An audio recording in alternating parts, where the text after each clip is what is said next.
A continuación, hará uso de la voz hasta por 10 minutos el señor senador José Guillermo Anaya Llamas, presidente de la Comisión de Seguridad Social del Senado de la República.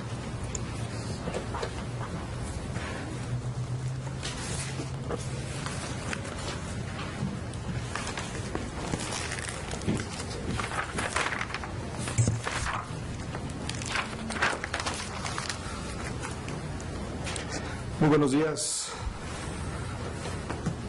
ministro presidente Guillermo Ortiz Mayagoitia. Muy buenos días, señores y señoras ministros de la Suprema Corte de Justicia de la Nación. Es para mí un honor presentarme ante el máximo tribunal de nuestro país y representar al honorable Senado de la República en torno a los juicios de amparo que se presentaron en contra de la ley del Instituto de Seguridad y Servicios Sociales de los Trabajadores del Estado, que tuvo a bien aprobar el Congreso de la Unión y que fue publicada en el Diario Oficial de la Federación el 31 de marzo de 2007. Los argumentos que presentaré ante ustedes sustentan la validez de las normas contenidas en la ley del ISSSTE de conformidad con lo siguiente. Es falso que se violente la garantía de seguridad jurídica en las disposiciones contenidas en los artículos 20 y 25 de la ley, ya que si bien estos preceptos señalan que en el caso de que el trabajador deje de efectuar los pagos quincenales cuando tenga un crédito con el instituto, se le ordenará descontar hasta el 50% del sueldo para cubrir el adeudo, y que en el supuesto de que las dependencias y entidades omitan realizar los enteros de las cuotas, aportaciones o descuentos, transcurridos 12 meses de tal incumplimiento, el instituto podrá suspender total o parcialmente los seguros, prestaciones y servicios que correspondan. Las medidas enunciadas son un mecanismo que obliga al pago de los créditos que se otorguen y a las propias dependencias y entidades a cumplir cabalmente con el entero de las cuotas con la finalidad de garantizar la solidez y viabilidad financiera del instituto. Máxime, considerando que el no entero de las cuotas implica una falta grave, ya que los recursos que deben ser enterados son retenidos a los trabajadores y comparten la naturaleza de las contribuciones, lo que obliga a las dependencias y entidades a enterarlos oportunamente al instituto conforme a la ley lo marca. Aunado a ello, la propia disposición señala que las dependencias y entidades asumirán cualquier responsabilidad y las consecuencias legales que se deriven de la suspensión de los servicios, aunado a que el Estado, en su calidad de patrón, sigue siendo el garante de otorgar los servicios de salud y seguridad social a los trabajadores y sus familiares derechohabientes. En efecto, en ningún momento la ley del ISSSTE deslinda de tal obligación al Estado y, por tanto, el derecho de los trabajadores a los servicios de salud sigue garantizado plenamente. Por otra parte, debe tener presente este alto tribunal que el juzgador determinó que la ley del ISSSTE es una ley autoaplicativa, con lo cual es improcedente el agravio manifestado, ya que no puede haber privación del derecho hasta que no se actualice la hipótesis normativa prevista en los artículos 20 y 25 que fueron combatidos. En efecto, el amparo concedido por el juez Acuo en estos términos no tomó en consideración que el acto se encuentra condicionado a la realización del supuesto normativo, lo que no ocurrió, y fue dictado frente a la evidencia de que el quejoso no fue ni ha sido privado de los derechos consistentes en la prestación de los servicios del instituto o la retención del 50% del sueldo básico. Además de que, aun y cuando la ley del ISSSTE no señala un medio de defensa específico para los trabajadores del Estado, estos sí cuentan con mecanismos legales para defender sus derechos, toda vez que procede el recurso de revisión previsto en la Ley Federal de Procedimiento Administrativo, o bien promover la instancia correspondiente ante el Tribunal Federal de Justicia Fiscal y Administrativa. Consiguientemente, debió actualizarse la causal de improcedencia del amparo. Por cuanto hace al señalamiento de que el artículo 3 de la ley vigente se omitieron diversas prestaciones que estaban contempladas en la ley abrogada, como lo es el seguro de jubilación, y con tal omisión se violan las garantías de no retroactividad de la ley, igualdad y seguridad jurídica, cabe mencionar que tal afirmación es falsa. Como es de su conocimiento, la ley del ISSSTE prevé un nuevo esquema de regularización de la seguridad social que no lo hace compatible u homólogo al establecimiento compatible u homólogo al establecido en la Ley del Seguro Social a fin de permitir la portabilidad de derechos de un régimen a otro. En tal contexto, la nueva ley del ISSSTE agrupó en 4 ramos de seguro los 21 seguros que preveía la ley abrogada, pero no omitió contemplarlos, sino regularlos de forma distinta para facilitar la homologación entre los dos regímenes de seguridad social.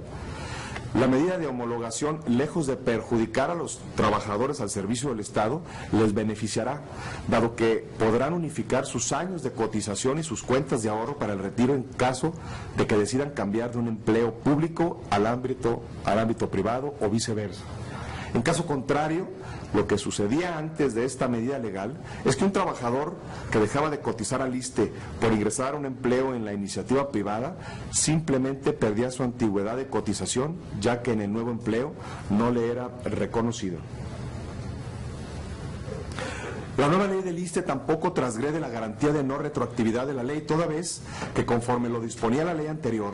para tener derecho a la jubilación, el trabajador debía reunir varios requisitos, entre ellos, tener al menos 15 años de cotización al instituto. En caso de no contar con una antigüedad mínima de 15 años, el trabajador simplemente no podía reclamar una jubilación. En este punto, este máximo tribunal emitió un criterio en el sentido de que los trabajadores que no cumplen con los requisitos exigidos por la ley para poder exigir la pensión, aun y cuando estuvieran en activo, simplemente gozan de una expectativa de derecho, mas no de un derecho adquirido, lo que acontece en la especie. Por tanto, al no haber un derecho adquirido, no puede hablarse de que la ley se esté aplicando de forma retroactiva en perjuicio de persona alguna.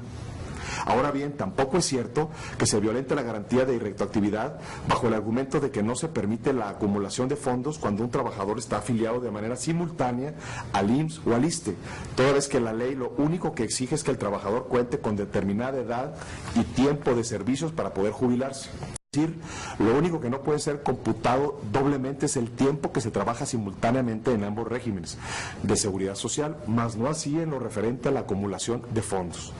Ello es así, dado que la cuenta individual es propiedad única y exclusivamente de los trabajadores, y la propia ley en su artículo 76 reconoce el derecho de los trabajadores de acumular en una sola cuenta las aportaciones a su fondo de jubilación provenientes tanto del IMSS como del ISSSTE, lo cual es una garantía que los recursos ahorrados por los trabajadores serán unificados en una sola cuenta de ahorro para el retiro, que es propiedad exclusiva del trabajador y que además es inembargable. A mayor abundamiento, es menester señalar que también será derecho del trabajador elegir si su cuenta será administrada por pensioniste o por alguna administradora de fondos para el retiro que él elija libremente, lo que de ninguna manera implica la privatización de los recursos de los trabajadores. Ahora bien, el hecho de que se integre una reserva para el seguro de salud, cabe mencionar que dicha medida de ninguna manera implica que ello condicione el derecho de los trabajadores a gozar de tal servicio, sino construir reservas financieras por ramos de seguro en una garantía eficaz y responsable para el sano desarrollo del instituto, que evita de cualquier forma un quebranto financiero que dañaría todos los seguros y prestaciones que otorga el propio instituto. En lo referente a que se omite la prestación de otorgar créditos para habitación, tampoco es cierto el agravio sustentado por los quejosos, toda vez que se prevé en el artículo 4, con tal carácter obligatorio, la prestación de créditos hipotecarios y financiamiento en general para vivienda, en sus modalidades de adquisición, en propiedad de terrenos o casa habitación, construcción, reparación o mejoras a las mismas. Asimismo, en el agravio manifestado por los quejosos de que no se regula la obligación de arrendar o vender habitaciones, debe recordarse que, de acuerdo con el principio de relatividad que rige en el juicio de amparo, la sentencia que en este se dicte será siempre tal que solo se ocupe de individuos particulares, limitándose a ampararlos y protegerlos en el caso especial sobre el que verse la queja, sin hacer una declaración general respecto de la ley o acto que lo motivara. Consecuentemente, se manifiesta una situación hipotética que ni beneficia ni daña o perjudica a los quejosos, ya que nuestro sistema jurídico es reconocido que no puede obligarse a la autoridad legislativa a reparar la advertida omisión, ya que implicaría la creación de una ley que es una regla de carácter general, abstracta y permanente, la que vincula no solo al peticionario de garantías de las autoridades señaladas como responsables, sino a todos los gobernados y autoridades cuya actuación tuviera relación con la norma creada, lo que es inconcuso resultaría apartado del principio de relatividad anunciado anteriormente. En lo ateniente a la violación del principio de retroactividad de la ley respecto de los artículos 5º, 8º y 10º transitorios, cabe mencionar que los trabajadores en activo pueden optar libremente por pasar al régimen de cuentas individuales, caso en el cual su antigüedad les será reconocida mediante el pago de un bono de pensión que será calculado de acuerdo a los años que tengan cotizados, o bien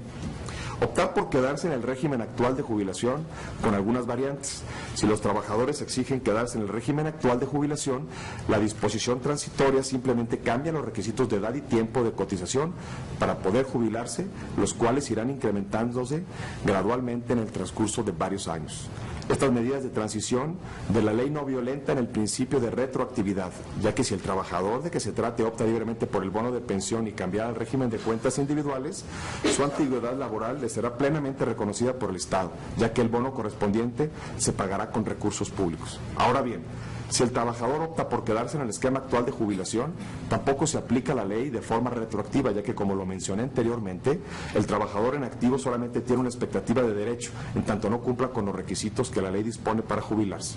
Igualmente, la nueva ley establece el procedimiento distinto para jubilarse, mas ello no implica que se niegue el derecho de jubilación de los trabajadores, y por cuanto hace a los trabajadores que ya se jubilaron, se establece de forma expresa y clara que mantendrán sus derechos sin cambio alguno. Como ha quedado expuesto, señoras ministros de la Suprema Corte de Justicia de la Nación, la ley del Instituto de Seguridad y Servicios Sociales para los Trabajadores del Estado es respetuosa de las garantías individuales de los trabajadores al servicio del Estado y no violenta precepto constitucional alguno. Por último, siento el deber de mencionar ante esta Suprema Corte de Justicia de la Nación que una de las razones primordiales que culminaron al Congreso de la Unión a expedir la nueva ley del ISSSTE fue la precaria situación financiera del Instituto y el excesivo déficit actuarial que registra el mismo. En efecto, de no tomar una medida legal, el incremento anual del déficit financiero del Instituto será completamente insostenible, los recursos públicos serán insuficientes para hacerle frente, lo que traería consecuencias desastrosas no solo para los trabajadores al servicio del Estado, sino para todo el país en conjunto. Agradezco a ustedes la oportunidad de expresar estos argumentos ante ustedes. Muchas gracias. Gracias, señor senador Anaya Llamas. A continuación hará uso de la voz hasta por 10 minutos el diputado Rogelio Carvajal Tejeda, del Poder Legislativo Federal,